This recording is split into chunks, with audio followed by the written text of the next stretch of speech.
Welcome back to KMX Behind the Curtain, and this is episode number 2 of our interview with Terence Lewis, aka Tyson Taylor. In this interview, we're going to be talking to him about the difference between working the indie scene to that of the camps, what he could bring to a promotion near you, and also we'll talk to him about his Kayfabe Music UK track Fuel Me.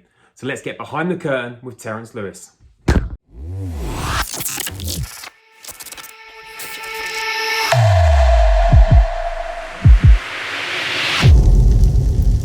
Welcome back to KMX Behind the Curtain. This is part number 2.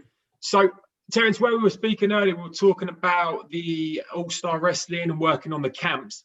I know you're looking more at trying to get into what we class the indies. Yeah. So, what's the difficulty going from somewhere like all-star wrestling and working on the camps to then going into places like Rev Pro, Progress, or places like that? I think there's definitely two different styles, because obviously the way All Star works and that there's high spots, but they're not like high spots like top rope, superplexes and big, impact moves. It's the high spots are more like kind of like ducking, dodging, and maybe a cross body. So there's definitely like different styles there where there's a lot of big moves on the independents where, like, because we're doing so many shows in so little time, the smaller impact moves we can do to get the most out of the match is what we're going to do. And it's more about, I think it's more storytelling with All Star, and the independents is more this kind of like this, it's kind of like a Russian roulette of just explosions and big moves and stuff like that.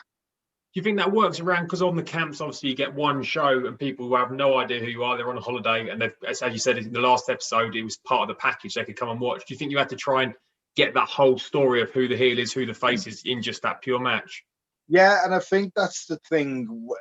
Because I did that style, it was so easy for me to understand where, like, now, there's a skewed line between babyface and villain now. The villain is the new babyface, and I blame people who don't understand. They say they're a villain, but don't necessarily understand what that means. Whereas if I'm a villain, like, you get these villains now and kind of like the cool villains as it is, and people are buying all the t-shirts and stuff like that. Whereas I don't want anyone to buy t-shirts. I'm a villain. Like, I remember one time, like, I'd rather them just hate me, just outright hate me. There's times where I've been beaten over the head with a stick by an old man because I've had, they've hated me that much. I've had to, kids have been coming over and like pinching me and hit me with the foam fingers and mobbing me on the way out if I've cheated to win. And I've had to run back to the curtain or shut a door and like, it's like, the zombies from the Walking Dead are trying to like get through the door, and I'm there pushing the door shut. And I think that's where it's different now, where like people don't understand that that's what a villain is. She's meant to be hated rather than kind of like be liked, really. So Do you think the camps are old school in terms of they still believe in what's in the ring and they want to believe it as it comes out, and they see if you're a villain in the ring, you're a villain all the time? yeah, oh yeah, and that's what you've got to do. I mean, the best place for that is Real Town Hall, and it's a really famous hall. And it's the same people. The same people have been going since I've been wrestling. Like, you still see the same faces there, and it's got to the point now where I've seen them that much where I know them by first name basis, and they're really nice before the show and everything. But once you come out, like, you're the enemy. Yeah, You're not the guy who was speaking to them before. Now you've got your gear on. Now you're going to be the bad guy, and they'll give you absolute stick yeah. to and because they believe it. And I've seen times where villains like cheated to win and stuff like that, and I thought they were going to burn the bloody town hall down. I thought they were going to start a riot in the streets. Like, that's how bad it is. So But what we're that's talking wrestling. about? That's wrestling at the end of the day. Yeah. And what sort of situation happened there? How did that come about? Or has there been a situation where it's actually been even worse, where someone might have come into the ring? Or So there was one time where I remember there's 2 times. So there was one time where it was Dean Allmark against James Mason, and this is my favorite match I've ever watched in my life. And I was one of the lumberjacks.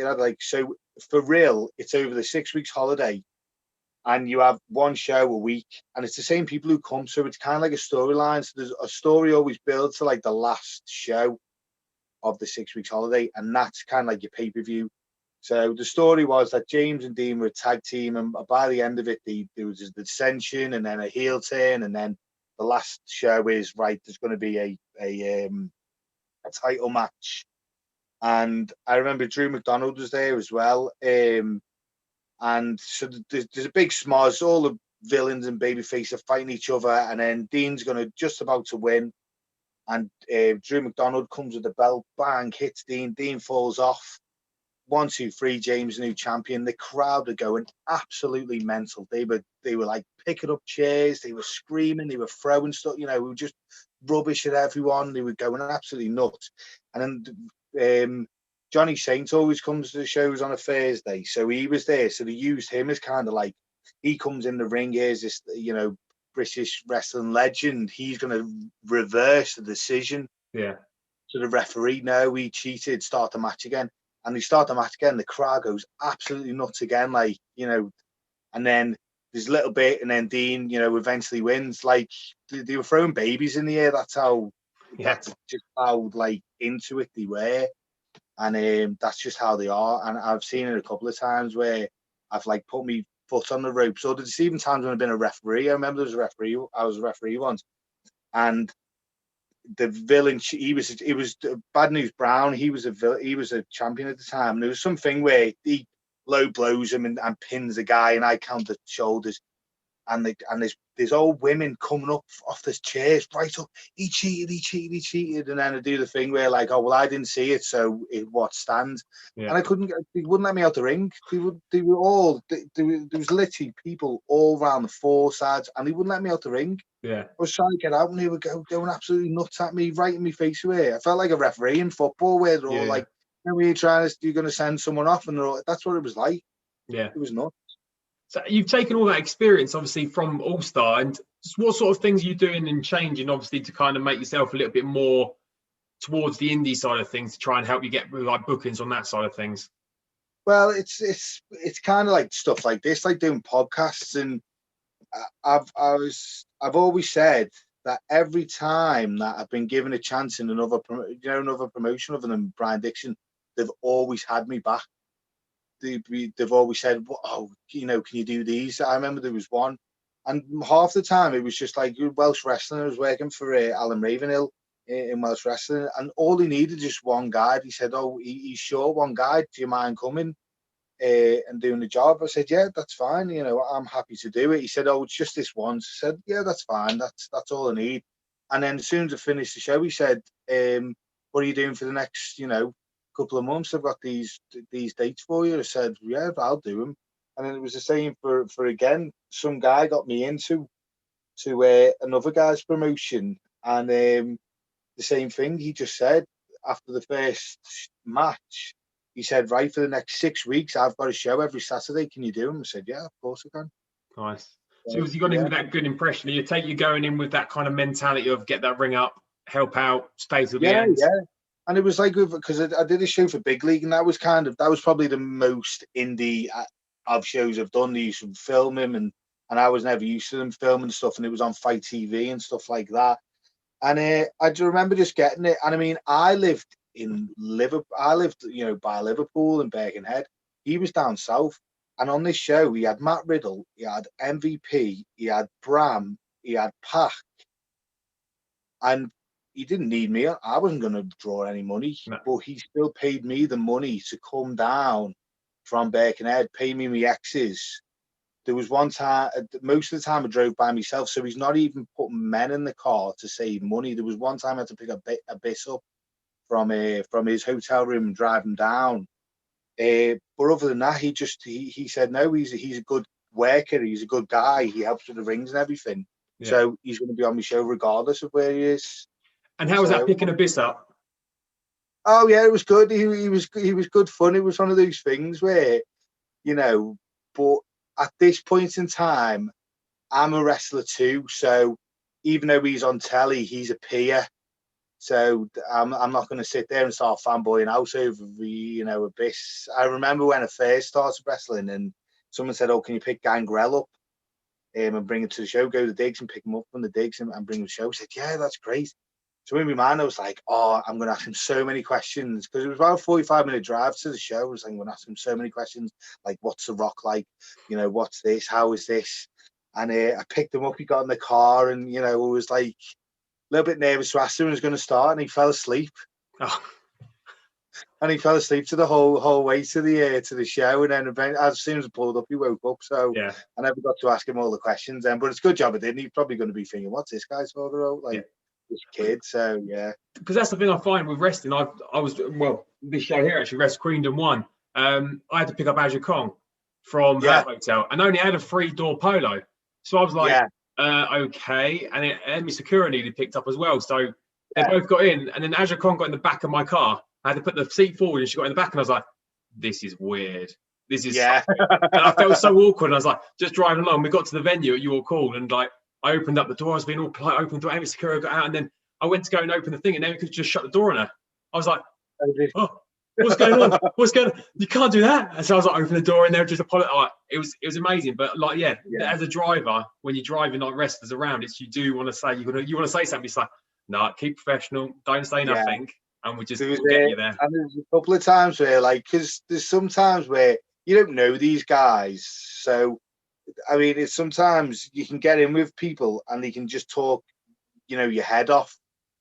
But I feel as I'm one of those type of people, and it was like that with Abyss as well, because it was like we were probably like 2 hours away. So it was like, it was more along the lines is he going to expect me to keep a conversation going for 2 hours? Because I don't reckon I'm going to be able to keep a conversation going for 2 hours. Yeah, like I could probably go for half an hour, and then it's probably going to start getting awkward, then, isn't it? So, but luckily enough, he fell asleep. We had a little bit of a chat, and he fell asleep for about maybe an hour, and then we got something to eat, and then it was half an hour to the show. And we had a little chat then. But yeah, I'm not like the one for conversations. If people don't want to talk, because I'll be one of those people where I'll talk, and he's probably thinking, "Is man, just want to go to sleep, or I just want to." So I kind of let them speak to me, and then if they want to speak to me, let's have a conversation. But if they don't, I respect them, and if they want to get their head down and stuff like that, then they can go for it. That's good. So you are looking at breaking out. So if any promoters watching or anything like that, what sort of thing can you bring to the promotion that someone else might not, or what can you give to them? Well, I'm kind of in the old-fashioned mentality of wrestling, where if I'm going to be the villain, then I'm going to be hated. And I even said it on a Kate's podcast, is like my goal for me is I want to be the most hated man on the independents. Like, that's how much I want to be. I don't want to be this villain who's going to come out and try and sell his t-shirt at the end and be all pally and with people. I want to be hated. And it's kind of one of those things where you get people now who villains say something, and then someone gets offended and complains, and then the villain apologizes. Where my whole thing is, well, if you didn't like what I said, buy a ticket to the show, come to the show and boo me. Like, that's, if you're offended, then come the show. I might get me arse kicked. Just come. Yeah. So that's my mentality is I just want to be this. I'm just this old school villain. That's going to get I'm like a heat-seeking missile. That's all I was saying. I'm just a heat-seeking missile. I'm going to get you some big heat. If you want me to put over some of you guys, then I'll put over some of you guys, and I'll do it in the best way that anyone's ever done it. And I'm a big guy myself, so I'm going to look the part as well. And my movesets that I've got, it's hard hitting, stuff like that. I know how to get heat from the crowd. I know how to get heat on the guy. And I'm just all round. I'm just like an all round good pick for anyone. And the thing is people now is I'll draw you money, because I guarantee you people are going to come to this show wanting to see me get beat. That's like my goal for everything. It's like I'm going to make you money, and I want to make money as well. What are we in this for? Yeah, we love wrestling, but we also want to get paid as well. And the best thing, you look at Triple H, one of the big villains when I was growing up. Like, I guarantee you there's people in that audience that bought a ticket to see Triple H get his ass kicked, and that's what I want to aim for, is people are going to buy tickets to come and see me get beat, but I ain't going to get beat. So are you one of these wrestlers that if you're going to a new promotion, would you happily do a promo and send it on to them so they can put it on their social media just to introduce yourself and kind of build that heat before you turn up? Oh yeah, definitely. And this is what I ask for most, and this is where like with like promoters as well is so if I'm going to be a villain, give me the mic before my match. Just give me the mic for a minute. I only want a minute of the time, and I can have these people, trying to hit me, swing with me with the chairs that they're sitting on. I can guarantee I've done it before. I've done it loads of times to the point where people are going to hate me. So by the time you bring out your baby face to get me, they're already behind him, and he hasn't said anything. He hasn't done anything because he hate me that much that they want him to win anyway.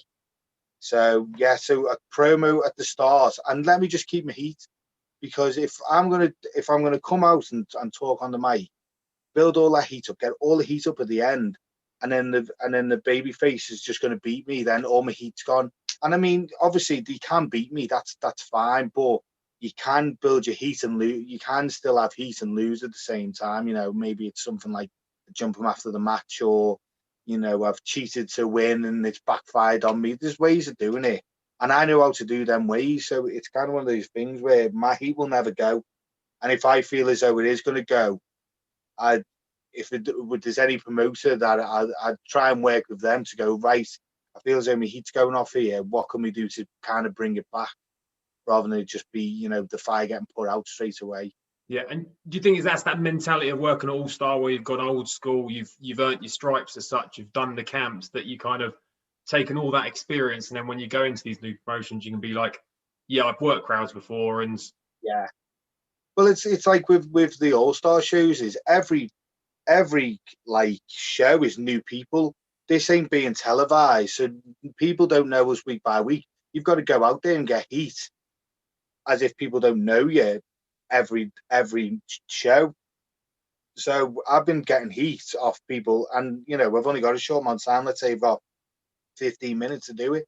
So I've only got 15 minutes of that show, every show, to establish myself as me and the heat that I want to get. I remember there was one show we did in New Brighton, and it was me against one of the trainees, and he's a young lad, and he's quite skinny at the moment, but he's getting bigger. You can see the difference with me and him. He was very timid because obviously he's new. He doesn't really know how to work the crowd yet, but he was doing really well with him. But because I'd established myself as a villain straight away, they were behind him 100%. And he had the sympathy there of being this young lad who's a lot smaller than me. It's a David and Goliath thing.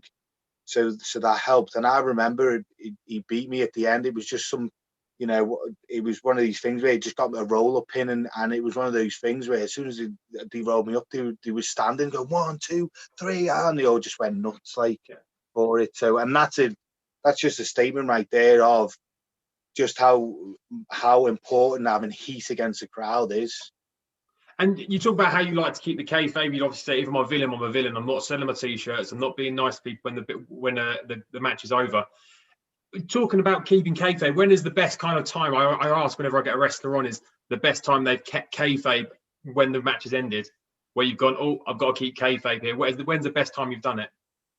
Probably the best time is when, if like, let's say you've got like an old veteran wrestler who's come with his family, and he brought them into the back. You've got to kind of keep the kayfabe then. Or there's times where if we're in Haven camps, and you get like the people who work there, because they're backstage as well. We've got to if you call in a match with someone, you see somebody go, okay, kayfabe, and you just stop then. And even with like the parties and stuff like that, because it's just a building, isn't it? So we haven't got a proper backstage area when we did the stag do for you. So there are times where you get, and we were changing the toilets as well. Yeah. In when we were doing your stag do, and there's times where we're getting changed in there, and kids come in to like because they need the toilet. So you've got to kind of just like be like, oh, what do you want? They'll be like, oh, can I use the toilet, please? Like, hurry up. Yeah. And then that's it, So there's times like that when you got to keep it. But yeah, I'm a believer in that. But there are times where, if there's backstage pass and stuff like that, I'll drop the whole act, because it's because sometimes you get these kids who are very afraid of you, and well, I could probably just bend the rules a little bit here, but most of the time, just keep it on. And just for one of the final things to talk about, you got a track from Kayfabe Music UK. We did a track for you. Yeah. We named it "Fuel Me." Yeah. What was the kind of the story behind the track, and obviously why you were looking for that sort of a track and the reason for it? Well, because I just thought it was one of those things where, because I had a friend who's in a band and he was a big wrestling fan, and I always found the problem of every music video or music song that I picked, someone would already have it, or WWE would use on one of the pay-per-views. So it was kind of like I didn't want to go down that road of like being this guy who's a little mark and he's using songs from like WWE and stuff like that. I thought to make myself look like a professional, I need my own song that no one's ever heard, and no one can use it. So I remember speaking to my friend, and he was kind of like this proper, like it was proper, like screamo music. I said, "Oh, can I have a look at some of your tracks?" He said, "Yeah, yeah." And I forgot what they were called, and they're on Spotify and everything. And I remember I've got like a test in my head. It's like, right, so you've got like, it's kind of like Smash, the glass smashing with Austin. Where's that boom? Where as soon as you hear that, they're gonna come up. If it's slow building, there's no like, there's no sort of that thing that just gets everyone on the beat. So I was listening to the songs. I was like, oh, I don't think any of them are going to work. And then I just remember contacting you about it, and you said that I'd done your stag doing everything. I said, oh well, this is the perfect time to do it. Yeah. And I was only inquiring, but by the time the ball had rolling, I was like, no, let's do this right now. Yeah. So like with mine, with the song, is I wanted to be like very like upbeat and up tempo and very sort of loud and angry. And it was like what I said to you is I wanted to, as soon as my music hits, people in the crowd like, oh, like some shit is about to go down now because here comes Tyson Taylor. That's like that's the thing what I wanted to get from it. No, perfect. And to be fair, we enjoyed making the track. Like when you reached out to me straight away, I was like, right, messaging my friends. This guy from a stag do is now doing, and they were like, "You've got to do a track." I was like, "Of course I want to do a track. I've just got to get him to do it." So it was, and the song that you put together, it fits the checklist I had in my head. So it was one of those things where I'd be like, right, so I'm sitting down and I'd listen to it, and I'd be like, right, can I imagine people cheering over it? And I could. There's a kick in it where there's a scream and it goes, whoa, that's where everyone's gonna come up on the feet and go, whoa, wait, here he is. And then it was just constantly, and it just keeps going. It's got like that really fast but angry tempo, and that's what I wanted.